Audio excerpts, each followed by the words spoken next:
What you doing, Mr. Bergman? Hey, I'm working on my calculations. I see that. Yeah, I got my calculator here. Yeah. What? What? Hey, here I got an answer, Mr. Pretty Sams. frantic. Okay. It says 5.3E. No, pardon me. It says 5.3760731E17. Okay. So I'm going to write that down here You're gonna on my screen. 5.073E17 negative. Right. That's a lot of numbers you're writing down. Well, what's wrong with that? That's what the calculator says. Yeah, but just because it's on your calculator doesn't mean it's the answer you record. What do you mean? The calculator says that's the answer. I know it does, but remember, the calculator is your tool, Tool. to help you do the work that you need to know that needs to be done. Okay, it's not a crutch; it's a tool.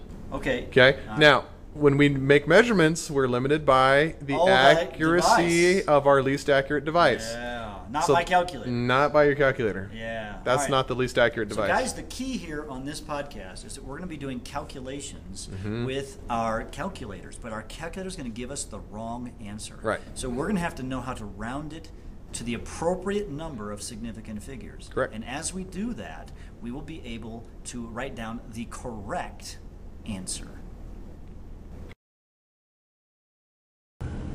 So guys, like I just said, we're going to be doing calculations involving significant figures. Multiplication, division, addition, subtraction. Yeah. Hey, and we're going to use our calculators. Hey, We are. so that probably, what should you probably have out? Probably get your calculator. Hit pause. Go get your calculator. All right, so let's do that. Okay, so we're just going to do a lot of problems here today. Yeah. Actually, so what do you do when you have to add, subtract, multiply, or divide? Well, there's some rules you got to follow. There are, and they're different. They're not the same. So we have two different sets of rules. Yeah. Multiplication, division, and addition, subtraction. So guys, what you need to do is push pause on your video and Write this down. Write this down. All right. For multiplication and division, round to the nearest, to the lowest number of significant figures, and addition, subtracted, round to the least accurate place value. Decimal. Yeah, decimals. So what you want to do is make sure you've written these down, and we'll do some examples. Okay, these are the key rules that we're going to use to solve these problems. So now let's just do some problems.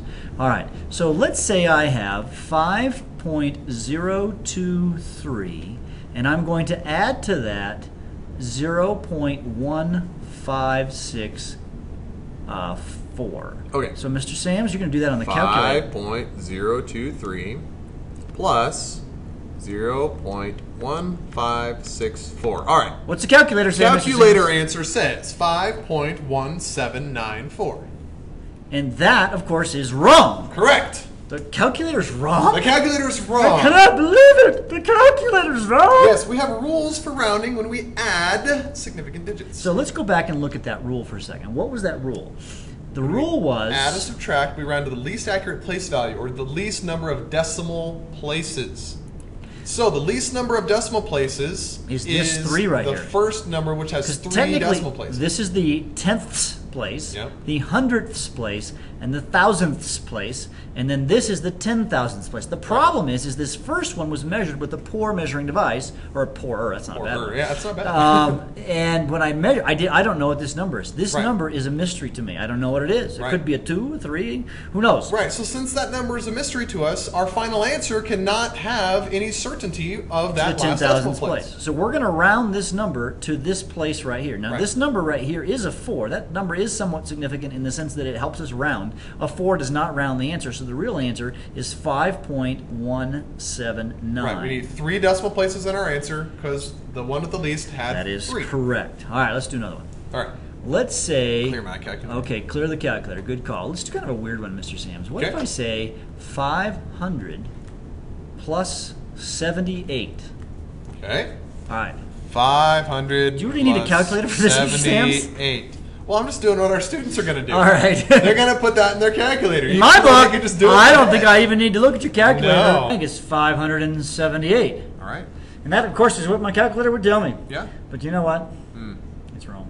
it is. Yeah. Mm. Why is that? Talk me through this one here. Now, this one's an odd one, isn't it, Mr. Sam? Very. Because you know what the real answer is? Of course, it's 600. Huh? Yeah, that's kind of a weird one, isn't it? Well, you see, the 500 number is a very poor measurement. So Okay. let's say I wanted to say the distance between here and Kansas City is 500 miles. Okay. How accurate do you think that number is? Neighborhood, right? Yeah, neighborhood, But like it's every just 100 miles. neighborhood. Yeah. But let's say that I knew the distance from my grandma's house in Kansas City to my aunt's house was exactly 78 miles because they measured it, maybe on Google Maps or something like that. So they knew it was 78 miles. All right. So how far is it from here to my aunt's house? Well, Ballpark 500 plus 78 miles. Yeah, but it wouldn't be 578 because 578 indicates because the 500 we only know that to the 100s. So spot. you see, this is only accurate to the 100s place. This one, the 78, is accurate to the tens place, to the ones place. Yeah. So therefore, the answer is 600 miles Because we between can here only and be my aunt's accurate house. to our Least accurate measurement. Yeah. Yeah. Okay. Okay. All right. Let's do some multiplication and division. Okay. What do you think about that? Let's go. All right, let's say that I have 6.23 grams, and I divide it by 1.065 milliliters. This is a density problem. All right, 6.23 divided by 1.065. Enter. What do you get there, Mr. Sam's?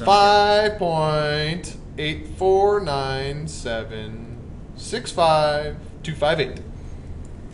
Don't write that as your answer. But that's what the calculator says. I don't care. That's not what the calculator says. It is what the calculator says. Yeah, That's right. You forgot. You have a naked number there, Mr. Bergman. I know. I forgot to write grams per milliliter. Yeah, naked numbers are bad things. Yeah, naked numbers are numbers that do not have a unit of measurement written next to them. We don't like those. They're indecent But it's and still inappropriate. the wrong answer. So let's Right. figure this All right. out.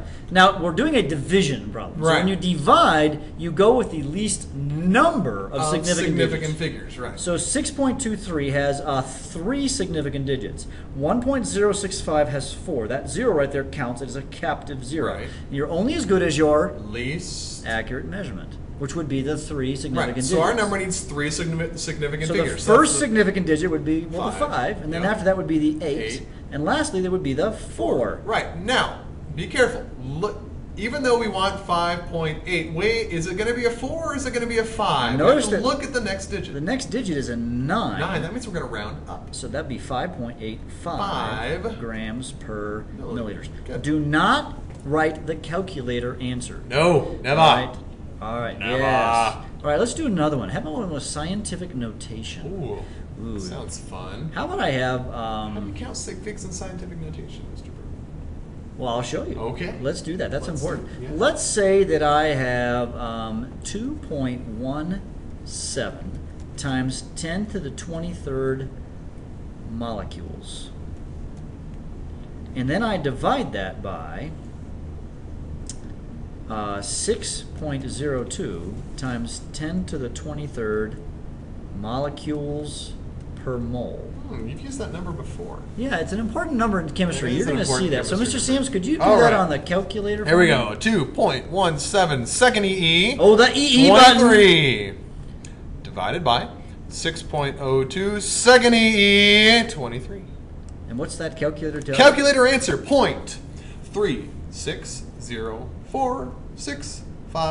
0.3604651163.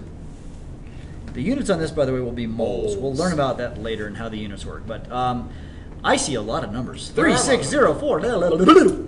All right, how many significant digits in the first number up here at the top, the 2.17? 3 significant figures. 2 Now- to the 1 and the 7. But what about that 23? That doesn't count. That's an exponent, and that just tells us where that is in relationship to all the zeros. You know, significant figures and scientific notation are really easy. It's 'cause- everything before the times. yeah, everything before the times. That's exactly what I say. And there's 3 there, and then the 6.02 Three looks there. like there's 3 there. So So we're our going to answer round to the has 3rd digit. 3. So this one will be 0.36. Now, that's 0. What do we do with that 0? We're going to leave it because the 4 does not make it round up. So, Now, that looks like 4 digits to me, Mr. Bergman.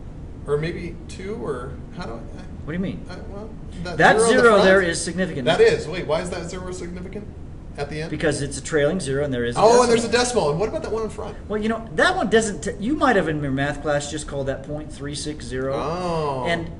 leading zeros never count. Well, it's not technically a leading zero. You could write 3.360 moles. Right, and that works. But I think it's a good thing to put a zero in front of the number. The reason that is it's hard to see when you're writing a number down. Yeah. Sometimes you might mistake this number for 360 because that decimal might be faint. Yep. So if you put a zero in front, it's just a good way to write small numbers. Yep. So put the zero in there. It's just a good way to write the numbers. Let's do a times problem and call it good. Alrighty. Let's do a mixture with a scientific notation and a number. Oh, yeah. Now, what do you think? Yeah. So let's say, actually, we'll do a complex problem. Let's say I have 22.4 liters. Now, let's do something else. Hold on, I got an idea. Let's say I have 15.2 liters. And then I'm going to do a little you're going to learn about this later. 22.4 liters in 1 mole. And then I'm going to say 6.02 times 10 to the 23rd atoms in 1 mole. Oh, interesting. So we've got kind of a bunch of numbers. I like those little railroad tracks there. Yeah, we'll talk about the railroad tracks in just a couple So how podcasts. do I put that in my calculator? Can you tell me? Well, you're going to type 15.2. 15.2. Divided by 22.4. That's on the bottom. Is that because that's in the denominator? Yeah, it's a denominator. Okay. And then times it by the 6.02 number using the double E button. 6.02, second E, 23.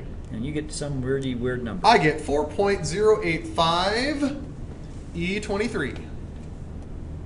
That's what it says. Okay, all right, so I can live with that. So now what do I do with this? How many sig figs? I guess we've had a kind of a broken record. That one has 3. And then the 22.4 liters. That one has 3. Now, a warning here, there's a 1 right here, though. Isn't that one significant digit? Well, not really. That's kind of a counted number. Yeah, so just go with the regular numbers ignore here. We haven't really. We'll talk more about that next. So it's 3, 3, and 3, guys. I guess we've been rounding everything to 3 digits, but oh well. That's actually the most common thing to round to in chemistry land. When in doubt, round to 3 sig figs. So the 4 is significant down here, and the 0 is significant, and the 8 is significant, and then that's E means. So we're going to write in that 5. What is it? 5. Oh, the 5 makes us round up. So this will be 4.09. Now I'm going to write it correctly. Times 10 to the 23rd, and this will, by the way, be atoms. I had a naked number there. No naked numbers. Inappropriate for school. Yeah. Make sure you put your clothes on. Yes. Okay. So that helps us to do this. Now you're going to do lots of these practice problems in your worksheet handouts, problem sets, or whatever. So hopefully you got it figured out. You may need to watch this podcast a couple of times to truly understand it. It's a little tricky, and a lot of students. Ask your teacher. You know, scientists look at numbers different than math teachers, and so I guess you have to deal with it. Yep. Okay. We'll see you in the next podcast. Bye.